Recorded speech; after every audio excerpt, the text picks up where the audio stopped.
திண்டுக்கல் மாவட்ட அரசு விழாவில் கலந்து கொண்டு சிறப்பித்துக் கொண்டிருக்கக்கூடிய மாண்புமிகு அமைச்சர் பெருமக்கள் ஐ பெரியசாமி அவர்களே, KKSSR ராமச்சந்திரன் அவர்களே, பெரிய கருப்பன் அவர்களே, சக்கரபாணி அவர்களே, நாடாளுமன்ற உறுப்பினர்கள் அருமை சகோதரி ஜோதிமணி அவர்களே, திரு சச்சிதானந்தம் அவர்களே, சட்டமன்ற உறுப்பினர்கள் அன்புக்குரிய தம்பி செந்தில்குமார் அவர்களே, திரு காந்திராஜன் அவர்களே, வாரியத்துடைய தலைவர் ரங்கநாதன் அவர்களே, மாநகராட்சியினுடைய மேயர் இளமதி அவர்களே, கூடுதல் தலைமைச் செயலாளர் திரு அதுல் ஆனந்த் IAS அவர்களே, துவக்கத்தில் அனைவரையும் வரவேற்று மகிழ்ந்திருக்கக்கூடிய மாவட்ட ஆட்சித்தலைவர் திரு சரவணன் IAS அவர்களே, வருகை தந்துள்ள உள்ளாட்சி அமைப்புகளின் பிரதிநிதிகளே, அரசு உயர் அலுவலர்களே, நலத்திட்ட உதவிகளை பெறுவதற்காக வந்துள்ள என் அன்புக்குரிய பயனாளி பெருமக்களே, என்னுடைய பாசத்திற்கும் பேரன்பிற்கும் உரிய மகளிர் சுய உதவிக்குழுவை சார்ந்திருக்கக்கூடிய எனது அருமை தாய்மார்களே, சகோதரிகளே, பத்திரிகை மற்றும் ஊடகத்துறை சார்ந்த நண்பர்களே, உங்கள் அனைவருக்கும் என்னுடைய அன்பான வணக்கத்தை நான் தெரிவித்துக் கொள்ள விரும்புகிறேன். திண்டுக்கல் புரட்சியின் பெயர், எழுச்சியின் பெயர், வீரத்தினுடைய பெயர். வரலாற்றை புரட்டி பார்த்தா பிரிட்டிஷ் படைகளுக்கு எதிரான போராடின வேலு நாச்சியாரும் மருது சகோதரர்களும் ஊமத்துறையும் தங்களோட அடுத்த கட்ட போராட்டத்தை நடத்துறதுக்கு திட்டமிட்ட ஊர்தான் இந்த வீரத்தினுடைய விளைநிலமாக இருக்கக்கூடிய இந்த திண்டுக்கல். சிறந்து நிற்கும் சிங்கங்கள் என்று தன்னுடைய படை வீரர்களை அழைச்ச ஐதர் அலியும் 200 ஆண்டுகள் ஆடுகளைப் போல வாழ்வதை விட 2 ஆண்டுகள் புலியாக வாழ்வதே மேல்னு கம்பீரம் காட்டிய திப்பு சுல்தானும் நடமாடிய இடம் இந்த திண்டுக்கல். மருதுபாண்டியர், வீரபாட்சி கோபால் நாயக்கர், ஊமைத்துறைன்னு மூவரும் சேர்ந்து திண்டுக்கல் பழனிமலையில் 4000 வீரர்களை இணைச்சிக்கிட்டு போரிட்டாங்க. அப்படிப்பட்ட தீரர்கள் வாழ்ந்த இந்த திண்டுக்கல் மாவட்டத்தில் உங்களை எல்லாம் சந்திப்பதில் நான் அளவு கடந்த மகிழ்ச்சி அடைகிறேன், பெருமை அடைகிறேன். ஆங்கில புத்தாண்டை கொண்டாடிவிட்டு தமிழர் திருநாளாம் பொங்கல் நாளை வரவேற்க காத்திருக்கக்கூடிய உங்களுக்கு இனிப்பான சக்கரை பொங்கலை போல அறிவிப்பை வழங்கிட்டு தான் இங்க வந்திருக்கிறேன். எங்களை பொறுத்தவரையில இது IP மாவட்டம்.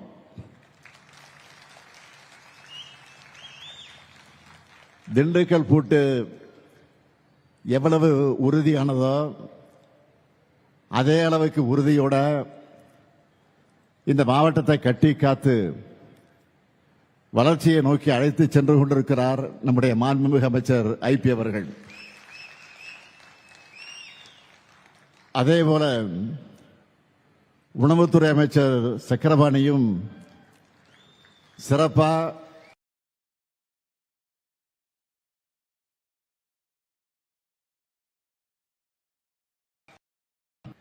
தொடர் வெற்றிக்கு சொந்தக்காரராக இருக்கிறார். அவருடைய துறையில நம்ம திராவிட மாடல் அரசு செஞ்சிருக்கக்கூடிய ஒரே ஒரு சாதனையை பற்றி நான் சொல்ல விரும்புகிறேன். அதிமுக ஆட்சியின் 10 ஆண்டு கால கொள்முதல் செய்யப்பட்ட நெல் அளவு 1,79,81,152 மெட்ரிக் டன். ஆனா நம்ம திராவிட மாடல் ஆட்சியில வெறும் 4.5 ஆண்டுல, நல்லா கவனிங்க, 4.5 ஆண்டு, அதான் சொன்னது 10 வருஷம் அதிமுக ஆட்சி, இப்ப சொல்றது 4 ஆண்டுகள்ல 1,99,75,710 மெட்ரிக் டன் கொள்முதல நாம செஞ்சிருக்கிறோம்.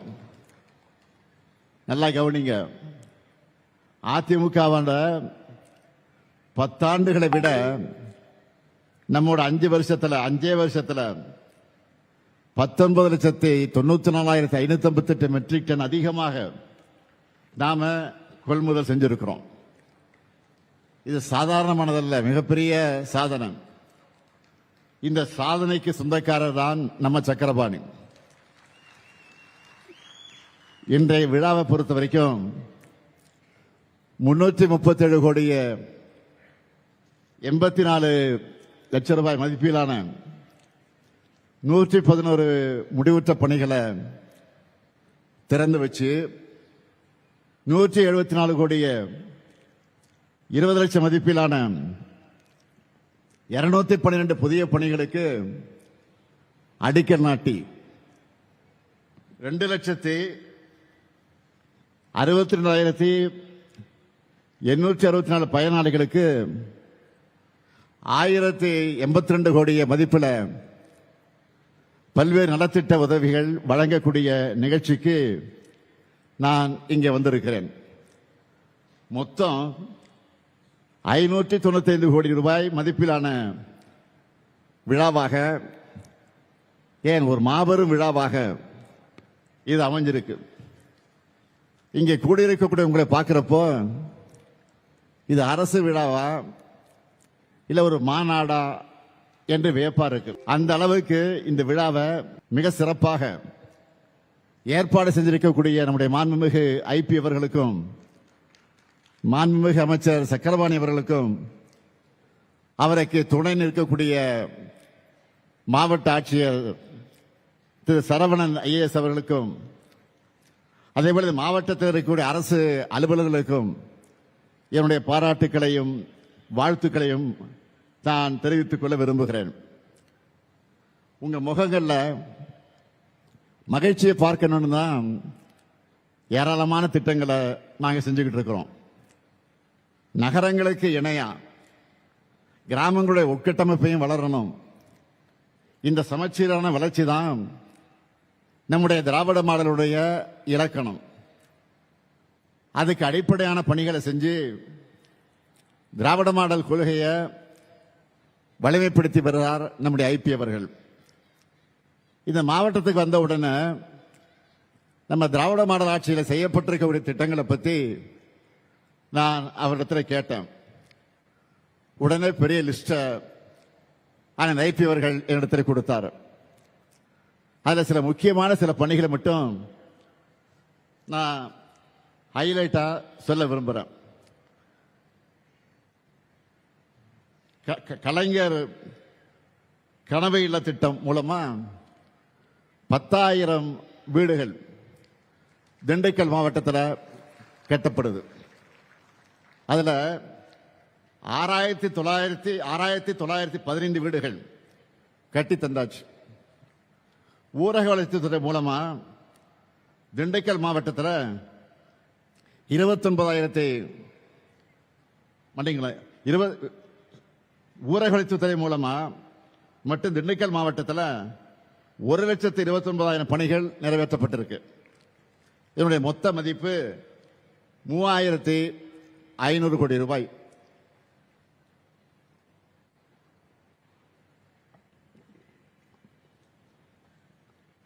$27,973 பேருக்கு இலவச வீட்டுமனை பட்டா வழங்கப்பட்டிருக்கு. இந்த நிகழ்ச்சியில 1,00,000 பேருக்கு இலவச வீட்டுமனை பட்டா வழங்கப்பட இருக்கு. நான் பெருமையோடு சொல்றேன், தமிழ்நாட்டிலேயே திண்டுக்கல் மாவட்டத்தில் தான் அதிகப்படியான பட்டாக்களை வழங்குகிறோம்.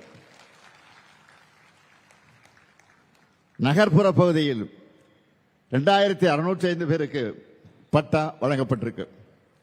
நான் முதல்வன், புதுமை பெண், தமிழ் புதல்வன், கல்லூரி கனவு ஆகிய திட்டங்களின் மூலமா உயர்கல்வியில் சேரும் மாணவர்களின் எண்ணிக்கை 82 விழுக்காட்டிலிருந்து 99 விழுக்காடா உயர்ந்திருக்கு. 72,896 குழந்தைகள் காலை உணவு திட்டத்தில் சத்தான சுவையான உணவை சாப்பிடுறாங்க. கலைஞர் மகளிர் உரிமை திட்டம் மூலமா திண்டுக்கல் மாவட்டத்தில் 4,433 பெண்களுக்கு மாதந்தோறும் 1000 ரூபாய் உரிமை தொகை வழங்கப்படுது. இப்போ இரண்டாம் கட்டமாக 53,179 பேருக்கு கொடுக்கிறோம். புதுமை பெண் திட்டத்தில் 11,858 மாணவிகளுக்கு மாதந்தோறும் 1000 ரூபாய் கிடைக்குது. தமிழ் புதல்வன் திட்டத்தில் 8,984 மாணவர்களுக்கு மாதந்தோறும் 1000 ரூபாய் கிடைக்குது. 6,64,000 பேர் மக்களை தேடி மருத்துவ திட்டத்தில் இன்றைக்கு பயனடைந்து கொண்டிருக்கிறார்கள். இன்னுயிர் காப்போம் நம்மை காக்க 48 திட்டத்தில் இதுவரை 9,000 பேரோட உயிர்களை காப்பாற்றி இருக்கிறோம். முதலமைச்சரின் விரிவான மருத்துவ காப்பீடு திட்டம் மூலமா இதுவரை 1,23,000 பேருக்கு உயிர் காக்கும் சிகிச்சைகள் வழங்கப்பட்டிருக்கு. நான் முதல்வன் திட்டம், அந்த திட்டத்தில் 89,000 மாணவர்களுக்கு திறன் பயிற்சிகள் வழங்கப்பட்டிருக்கு. உங்களுடன் ஸ்டாலின் முகாம் நடத்தினோம். அந்த முகாமில் இதுவரை 1,65,000 பேர் பயன்பெற்றிருக்கிறாங்க. அதேபோல் நலம் காக்கும் ஸ்டாலின் அந்த மருத்துவ முகாம்களில் 26,000 பேர் இதுவரை பயனடைஞ்சிருக்கிறாங்க. முதியோருக்கு மாற்றுத் திறனாளிகளுக்கும் ரேஷன் பொருட்களை வீடு தேடி சென்று வழங்குகிற தாய்மான திட்டத்தில் 90,000 பேர் இந்த மாவட்டத்தில் பயன்பெற்றுக் கொண்டு வர்றாங்க. தொடர்ந்து அவங்க பயன்பெற்றுக் கொண்டிருக்கிறாங்க. ஒவ்வொரு மாதமும் அது வழங்கப்பட்டுக் கொண்டிருக்கிறது. அதேபோல் கலைஞரின் அனைத்து கிராம ஒருங்கிணைந்த வேளாண் வளர்ச்சி திட்டத்தின் கீழ் 64,000 பேர் பயன்பெற்றிருக்கிறாங்க. வெற்றி நிச்சயம் அந்த திட்டத்தில் பயிற்சி பெற்ற 166 இளைஞர்கள்ல வேலைவாய்ப்பு பெற்றிருக்கிறாங்க.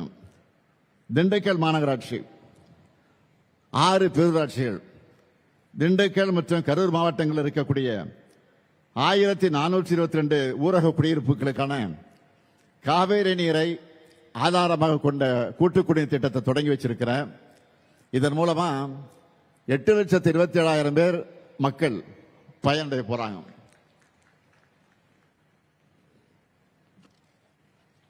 அடுத்து சின்னாலப்பட்டி பாளையம் சித்தையன்கோட்டை வத்தலகுண்டு பேரூராட்சிகளில் புதிய பேருந்து நிலையங்கள் கட்டப்பட்டிருக்கு. பல்வேறு ஊர்களில் பள்ளிகளில் புதிய வகுப்பறைகள் கட்டப்பட்டு வருது. அருள்மிகு பழனியாண்டவர் மகளிர் கலைக்கல்லூரியில் கூடுதல் வகுப்பறைகள், நூலகம், ஆய்வகம் கட்டப்பட்டு வருது. இலங்கை தமிழர் மறுவாழ்வு முகாம், மகளிர் சுய உதவி குழுக்களுக்கான தொழிற்கூடம் கட்டப்பட்டிருக்கு. சிறுமலையில் பல்லுயிர் பூங்கா அமைக்கப்பட்டிருக்கு. இன்றைய விழாவில் அடிக்கல் நாட்டப்பட்டிருக்க மிக முக்கியமான திட்டங்களை சிலவற்றை மட்டும் நான் சொல்றேன். பழனி முருகர் கோயில், அந்த கோயிலுக்கு வரக்கூடிய பக்தர்கள் ஓய்வெடுக்க மண்டபம் கட்டப்படவிருக்கு. ஒட்டஞ்சத்திரம் நகராட்சி காந்தி மார்க்கெட் வளாகத்தில் மேற்கூரை அமைக்கக்கூடிய பணி நடந்து கொண்டிருக்கிறது. பண்ணைக்காட்டில் துணை மின் நிலையம், ஒட்டஞ்சத்திரம் கோதையரம்புரையில் தானிய சேமிப்பு கிடங்கு, பல்வேறு ஊர்களில் வேளாண்மை கூட்டுறவு கடன் சங்க கட்டடங்கள், பெருமாள் மலையில் பொது சுகாதார அலுவலக கட்டடம் பூம்பாறை, பூளத்தூர்ல துணை சுகாதார நிலையம் உள்ளிட்டவை அமையவிருக்கு. இத்தனை முத்திரை திட்டங்களும் உட்கட்டமைப்பு பணிகளும் சிறு தொடக்கம் மட்டும்தான். அதுக்குன்னு இவ்வளவு தூரம் வந்துட்டு உங்களுக்கான புதிய அறிவிப்புகளை வெளியிடாம நான் போவேனா? போனால்தான் ஐபிஎன் விடுவாரா? சக்கரவாணி தொல்லை தாங்க முடியாதப்புறம் செந்திலாக இருந்தாலும் சரி, இங்க இருக்கக்கூடிய நாடாளுமன்ற உறுப்பினர் ஜோதிமணியாக இருந்தாலும் சரி, அதே போல நம்முடைய மார்க்சிஸ்ட் கம்யூனிஸ்ட் கட்சியினுடைய நாடாளுமன்ற உறுப்பினராக இருந்தாலும் சரி, அவங்களும் தொடர்ந்து கேட்பாங்க. ஆக இதையெல்லாம் உணர்ந்துதான் அடுத்த பாய்ச்சலுக்கான 8 புதிய அறிவிப்புகளை இந்த மேடையில் உங்க முன்னாடி வெளியிடுவதற்கு நான் மகிழ்ச்சி அடைகிறேன். முதலாவது அறிவிப்பு, திண்டுக்கல் மாநகராட்சி பகுதிகளில் சாலை, தெருவிளக்கு, குடிநீர் போன்ற அடிப்படை வசதிகள் 14 கோடியே 20 லட்சம் ரூபாய் செலவில் மேம்படுத்தப்படும். இரண்டாவது அறிவிப்பு, திண்டுக்கல் மாநகராட்சியில் இப்ப இருக்கக்கூடிய பழைய பாதாள சாக்கடை மற்றும் சுத்திகரிப்பு நிலையம் 8 கோடி ரூபாய் மதிப்பீட்டில் சீரமைக்கப்படும். மூணாவது அறிவிப்பு, பழனி தண்டாயுதபாணி சுவாமி திருக்கோயில் புனித தீர்த்தலங்களான இடுமன்குளம் மற்றும் சண்முகாநதி 6 கோடி ரூபாய் செலவில் மேம்படுத்தப்படும். நாலாவது அறிவிப்பு, புதிதாக தொடங்கப்பட்டிருக்கக்கூடிய நத்தம் கலை மற்றும் அறிவியல் கல்லூரிக்கு 18 கோடியே 50 லட்சம் ரூபாய் மதிப்பீட்டில் புதிய கட்டடம் கட்டப்படும். ஐந்தாவது அறிவிப்பு, அதிக அளவில் முருங்கை பயிரிடப்படுற ஒட்டஞ்சத்திரத்துக்கு பக்கத்தில் இருக்கக்கூடிய மார்க்கம்பட்டியில் உலகத்தரத்திலான முருங்கை ஏற்றுமதிக்கான பதப்படுத்து தொழிற்சாலை 7 கோடி ரூபாய் செலவில் அமைக்கப்படும். ஆறாவது அறிவிப்பு, கொடைக்கானல் மலைப்பகுதிக்கு வர்ற சுற்றுலா பயணிகளுக்கு 100 ஏக்கர் பரப்பளவுள்ள அனைத்து உட்கட்டமைப்பு வசதிகளோடு கூடிய உலகத்தரம் வாய்ந்த சுற்றுலா முதலீட்டு பூங்கா கொடைக்கானல் வட்டம் வில்பட்டி ஊராட்சியில் சிப்காட் மூலமாக அமைக்கப்படும். ஏழாவது அறிவிப்பு, கண்விலை கிழங்கு உற்பத்தியில் நம் நாட்டிலேயே தமிழ்நாடு தான் முன்னணியில் இருக்கு. பெரும்பாலும் ஏற்றுமதி செய்யப்படும் இந்த பயிருக்கு நிலையான நியாயமான விலை கிடைக்க சம்பந்தப்பட்ட ஒன்றிய அரசு துறையோடு இணைந்து நடவடிக்கை எடுக்கப்படும். எட்டாவது அறிவிப்பு, ஒட்டஞ்சத்திரம் நகராட்சியில் அதிகமாக குடியிருப்புகள் உள்ள பகுதிகளில் 17 கோடி செலவில் புதிய கழிவுநீர் கால்வாய் அமைக்கப்படும். ஆக இப்படி திண்டுக்கலுக்கு மட்டும் இல்ல, ஒவ்வொரு மாவட்டத்துக்கும் என்னென்ன தேவைகள் பார்த்து பார்த்து வேலையெல்லாம் செஞ்சுக்கிட்டு இருக்கோம். இதனால தமிழ்நாடு வரலாறு காணாத வளர்ச்சியை இன்றைக்கு பெற்று வீர நடை போட்டுக் கொண்டிருக்கிறது. உறுதியா நம்ம கூட நிக்குது. கடந்த 4 ஆண்டுகளா நாட்டு மக்கள் எல்லாருமே பாராட்டுகிற அளவுக்கு சாதனை திட்டங்களை செஞ்சுட்டு இருக்கக்கூடிய நம்ம திராவிட மாடல் அரசு 2026 புத்தாண்டு பிறந்ததுமே இன்னும் நிறைய திட்டங்களை அறிவிச்சிருக்கிறோம். நீங்க எல்லாரும் செய்திகளில் பார்த்திருப்பீங்க. அரசு ஊழியர்களோட 22 ஆண்டு கால கோரிக்கையான பழைய ஓய்வூதிய திட்டத்தை தமிழ்நாடு உறுதியளிக்கப்பட்ட ஓய்வு திட்டம் என்ற பெயரில் செயல்படுத்த நான் ஆணையிட்டு இருக்கிறேன். அரசு ஓய்வூதியம் என்பது அரசு பணியாளர்கள் மற்றும் ஆசிரியர்கள் ஓய்வுக்கு பிறகும் அவங்களுடைய வாழ்நாள் முழுவதும் மட்டுமல்ல, அவங்க வாழ்க்கை துணையோட வாழ்நாள் முழுக்க தொடர வேண்டிய சமூக பாதுகாப்பு, அதையும் மறுபடியும் நாம உறுதி செஞ்சிருக்கிறோம். இதன் மூலமா நிச்சயமற்ற எதிர்காலம் என்ற நிலையிலிருந்து நம்பிக்கை அளிக்கிற எதிர்காலத்தை நாம் உருவாக்கி இருக்கிறோம். இப்போ அரசு ஊழியர்கள் கொடுக்கிற பேட்டியெல்லாம் நீங்க பார்த்திருப்பீங்க. என்ன சொல்றாங்க? எங்க ஓய்வு கால வாழ்க்கையை முதலமைச்சர் அர்த்தமுள்ளதாக மாற்றியிருக்கிறார். இந்த அறிவிப்பு மூலம் 6.5 லட்சம் பேர் வாழ்க்கையில முதலமைச்சர் ஒளியேற்றி வச்சிருக்கிறார் என்று மகிழ்ச்சியோடு சொல்றாங்க. இன்னொரு பக்கம் நாட்டில் சாமானிய மக்கள் ஒருத்தர் கூட நிம்மதியா இருக்கக்கூடாதுன்னு நினைக்கிற ஒரு கூட்டம் இருக்கு. அவங்க என்ன சொன்னாங்க, இந்த திட்டத்தை எல்லாம் செய்யவே முடியாதுன்னு சொல்லிட்டு இருந்தாங்க. ஆனா நாம செஞ்சு காட்டியிருக்கிறோம். அதே போல அடுத்த முக்கிய அறிவிப்பு, தமிழ்நாட்டில் இருக்கக்கூடிய 2,22,91,710 அரிசி அட்டைதாரர்கள் தமிழர் திருநாளாக இருக்கக்கூடிய பொங்கல் நாளை கொண்டாட 3,000 ரூபாய் வழங்கப்படும் என்று அறிவிச்சிருக்கிறோம். அந்த ரொக்கம் மட்டுமல்ல, பொங்கல் பரிசு தொகுப்பா 1 கிலோ பச்சரிசி, 1 கிலோ சர்க்கரை, ஒரு முழு நீள கரும்பு வழங்கவும் ஆணையிட்டு இருக்கிறேன். அது மட்டுமல்ல, பொங்கல் திருநாளை முன்னிட்டு வழங்கப்பட இருக்கக்கூடிய வேஷ்டி சேலைகள் எல்லா மாவட்டங்களுக்கும் இதுவரையில் எந்த வருஷமும் இல்லாத வகையில் முன்கூட்டி அனுப்பி வைக்கப்பட்டிருக்கு. நாளை நான் சென்னையில் பொங்கல் தொகுப்பு வழங்குவதை தொடங்கி வைக்க இருக்கிறேன். அதை ஒட்டி எல்லா மாவட்டத்திலையும் 3,000 ரூபாய் ரொக்க பணம், பரிசு தொகுப்பு, வேஷ்டி சேலைன்னு எல்லாம் சேர்த்து மொத்தமா 7,600 கோடி ரூபாய் மதிப்பீட்டில் வழங்க போறோம். வர்ற பொங்கல் உங்க முத்துவேல் கருணாநிதி ஸ்டாலின் உங்களுக்காக தரக்கூடிய மகிழ்ச்சி பொங்கல். இது மட்டுமா, 2 நாளைக்கு முன்னாடி 20 லட்சம் மாணவர்களுக்கு லேப்டாப், மடிக்கணினி லேப்டாப் வழங்கக்கூடிய திட்டத்தை, உலகம் உங்கள் கையில் என்கிற திட்டத்தை நான் தொடங்கி வச்சேன். அது முதற்கட்டமா 10 லட்சம் மாணவர்களுக்கு தமிழ்நாடு முழுக்க நாம கொடுத்திருக்கிறோம். இதனால அரசு பொறியியல், கலை மற்றும் அறிவியல், மருத்துவம், விவசாயம், சட்டக்கல்லூரி, பாலிடெக்னிக், ஐடிஐ போன்ற அனைத்து படிப்புகளை சார்ந்த மாணவர்களுக்கும் லேப்டாப் வழங்கப்படுது.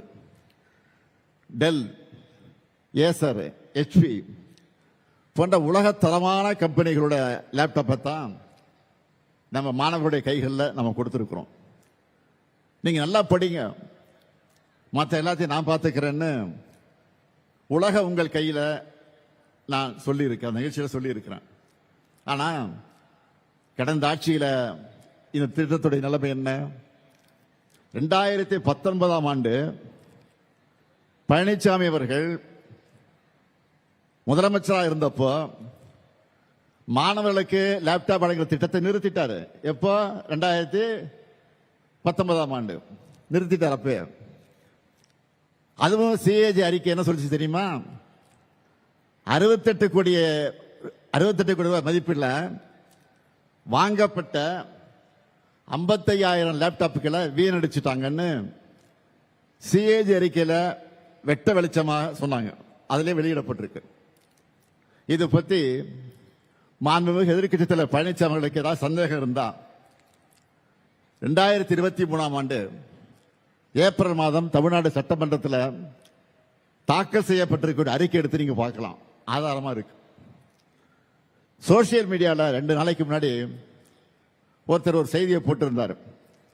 என்னன்னா, பொங்கல் பரிசா எல்லா குடும்பங்களுக்கும் 3,000 ரூபாய், மகளிர் உரிமை தொகையாக ஒரு 1,000 ரூபாய், புதுமை பெண் திட்டத்தில் மாணவியருக்கு 1,000 ரூபாய், தமிழ் புதல் திட்டத்தில் மாணவர்களுக்கு 1,000 ரூபாய், விடியல் பயணம் மூலமா மாதந்தோறும் 1,000 ரூபாய் சேமிப்பு, மாணவ மாணவியருக்கு ஏறக்குறை 20,000 ரூபாய் மதிப்பீட்டில் லேப்டாப், அரசு ஊழியர்களுக்கு ஓய்வூதியம், பொங்கல் போனஸ் என தைப்பொங்கலை முன்னிட்டு தமிழ்நாட்டின் ஒவ்வொருத்தருக்கும், ஒவ்வொரு குடும்பத்துக்கும் பல 1,000 ரூபாயும் பொங்கல் பரிசுகளும் கிடைக்க போகுதுன்னு அதில் சொல்லியிருந்தாங்க. இப்படி நம்ம விடியல் ஆட்சியில் ஏதாவது ஒரு திட்டத்தில் எப்படியாவது எல்லாருக்கும் பயன் கிடைச்சிடுது. மக்கள் நலனுக்காக நாம் செய்யப்படுகிற திட்டங்களை குறை சொல்ல முடியாதவங்க இல்லாத பிரச்சனைகளை எல்லாம் உருவாக்கி குளிர் காயிலாம்னு நினைக்கிறாங்க. அண்மையில் மாண்புமிகு ஒன்றிய உள்துறை அமைச்சர் அமித்ஷா அவர்கள் தமிழ்நாட்டுக்கு வந்தார். செய்திகள்லாம் பார்த்திருப்பீங்க, அவர் பேசுனதெல்லாம் பார்த்திருப்பீங்க. அவர் அமித்ஷாவா இல்ல அவதூறு ஷாவான்னு டவுட் வருது. அந்த அளவுக்கு உண்மைக்கு புறம்பா பேசிட்டு போயிருக்காரு. தமிழ்நாட்டில் இந்து சமய நம்பிக்கைகள் வழிபாட்டு உரிமைகளுக்கு முடிவு கட்டும் வகையில் நம்முடைய தமிழ்நாடு செயல்படுதுன்னு அமித்ஷா அவர்கள் பேசிட்டு போயிருக்காரு. இதற்காக என்னுடைய கடுமையான கண்டனத்தை உங்கள் மூலமாக, இந்த விழாவின் மூலமாக, இந்த நிகழ்ச்சியின் மூலமாக நான் தெரிவிச்சுக்கிறேன். அவருக்கு தமிழ்நாட்டில் என்ன நடக்குதுன்னு தெரியல போல. நம்ம அரசு பொறுப்பேற்றதிலிருந்து இப்ப வர சுமார் 4000 திருக்கோயில்களில் குடமுழுக்கு. அதாவது அவருக்கு புரிகிற மொழியில சொல்லணும்னா கும்பாபிஷேகம் நடத்தியிருக்கோம். இப்படி ஒரு சாதனையை நீங்க ஆளுகிற பாஜக மாநிலங்களை செஞ்சிருக்கீங்களா? கண்டிப்பா இருக்காது. அது மட்டும் இல்ல, 997 திருக்கோயிலுக்கு சொந்தமான 7,701 கோடி ரூபாய் மதிப்பிலான 7,655 ஏக்கர் நிலங்களை மீட்டு இருக்கும். உண்மையான பக்தர்கள் நம்ம அரசை பாராட்டுறாங்க. தலைமை செயலகத்தில் வாரத்தில் எப்படியாவது 2 நாள் இந்து சமய அறநிலையத்துறை பணிகளை நான் தொடங்கி வச்சு அந்த விழாவில் பங்கேற்கிறேன். நம்ம ஆட்சியில் இந்து சமயம் சார்ந்து என்னென்ன செஞ்சிருக்கோம்னு ஒரு நாள் முழுக்க பேசுகிற அளவுக்கு சாதனைகள் பெரிய லிஸ்டே இருக்கு. அதனால தான் பக்தர்கள் விரும்பக்கூடிய ஆட்சியாக தான் திராவிட மாடல் ஆட்சி இருக்கு. ஆன்மீக பெரியவர்கள் விரும்பும் ஆட்சியா இருக்கு.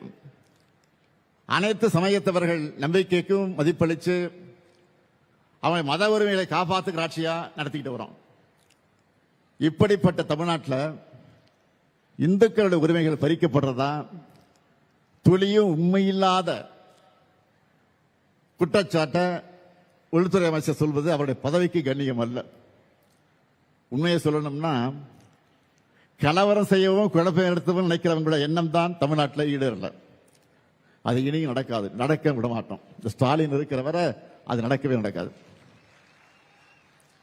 வெளிப்படையா சொல்லணும்னா ஒரு சிலர் இங்க இப்படி பேசி வட மாநிலங்களில் வெறுப்பு பிரச்சாரம் பண்ணலாமா என்பதுதான் நம்மளுடைய எண்ணம். தமிழ்நாடு வந்த உள்துறை அமைச்சர் அவதூறு மட்டும் பரப்பிட்டு போகல, ஒரு நல்ல காரியத்தையும் பண்ணிட்டு போயிருக்காரு. நாம கேட்க வேண்டிய கேள்வியை அவரே கேட்டுட்டாரு. நம்மோட வேலையை அவர் ஈஸியாக்கிட்டாரு. அதுக்காக நான் அவருக்கு நன்றி சொல்ல விரும்புகிறேன். தமிழ்நாட்டில் மோடி ஆட்சி அமையணுமா வேணாமான்னு மக்களை பார்த்து அமித்ஷா கேட்டிருக்காரு. ஐயா, இதையே தான் நாங்கள் சொல்றோம். 2026 தேர்தல் போது தமிழ்நாட்டை நாங்கள் ஆளணுமா இல்ல எங்கேயோ டெல்லியிலிருந்து நமக்கு சம்பந்தம் இல்லாதவங்க ஆளணுமா முடிவு செய்ததுதான் தேர்தல். இது தமிழர்களின் சுயமரியாதைக்கு விடப்பட்டிருக்கக்கூடிய சவால். அதிமுக கூட்டணிக்கு வாக்களிச்சா பாஜக தான் தமிழ்நாட்டை ஆளணும்னு நாங்கள் சொல்லி புரிய வைக்க வேண்டிய அவசியம் இல்லை. அமித்ஷா அவர்கள் நேரடியாகவே ஒப்புதல் வாக்குமூலம் தந்திருக்கிறார். நீட்டை விடாப்பிடியாக திணிக்கிற, தமிழ்நாட்டுக்கான கல்வி நிதியை விடுவிக்காம தேசிய கல்விக் கொள்கையை திணிக்கிற, தொகுதி மறுவரை என்கிற பேர்ல தமிழ்நாட்டின் ஜனநாயக வலிமையை குறைக்கிற, வடமாநிலங்களை தமிழர்களை கொச்சைப்படுத்துகிற பிஜேபி ஆட்சி அமையதான் எதிர்க்கட்சித் தலைவர் பழனிசாமி பாடுபடுகிறார். அம்மையார் ஜெயலலிதா அவர்களுடைய மறைவுக்கு பிறகு தமிழ்நாட்டில் பாஜகவோட பிராக்சி ஆட்சி நடந்துச்சு. கடந்த 5 ஆண்டுகளாக தான் அதிலிருந்து நாம் தமிழ்நாடு மீண்டும் தலைநிமிர ஆரம்பிச்சிருக்கிறோம். இப்ப நேரடியாகவே பாஜக ஆட்சியை சொல்லிட்டு வராங்க. 11 ஆண்டுகளா ஒன்றியத்தில் நடக்கக்கூடிய என்டிஏ ஆட்சியில் தமிழ்நாட்டுக்காக ஒரு துருமை கூட கிள்ளி போடாத உங்களை தமிழ்நாட்டு மக்கள் நம்ப தயாராக இல்லை. 2019, 2021, 2024 கடந்த 3 தேர்தல்களையும் படுதோலை பரிசா தந்ததும் உங்களுக்கு இது புரியலையா? தமிழ்நாட்டுக்கு ஓரவஞ்சப்பட்டதை நீங்க மாத்திக்காதப்ப தமிழர்கள் மட்டும் தங்களுடைய முடிவை மட்டும் எப்படி மாத்திக்குவாங்க? மக்கள் எப்போதும் நம்ம அரசு பக்கம் தான் இருக்காங்க. திரும்பவும் நாங்க தான் வருவோம். நல்லாட்சியை தொடருவோம். எதிலும் நம்பர் 1, எல்லா துறையிலும் ஏற்றவன்னு இதுவரை காணாத வளர்ச்சியை நோக்கி தமிழ்நாட்டை கொண்டு செல்வோம். திராவிட மாடல் 2.0 இன்னும் பெரிய சாதனைகளை படைப்போம் என்று கூறி உங்கள் அனைவருக்கும் மீண்டும் ஒரு முறை வணக்கத்தை தெரிவித்து விடைபெறுகிறேன். நன்றி, வணக்கம்.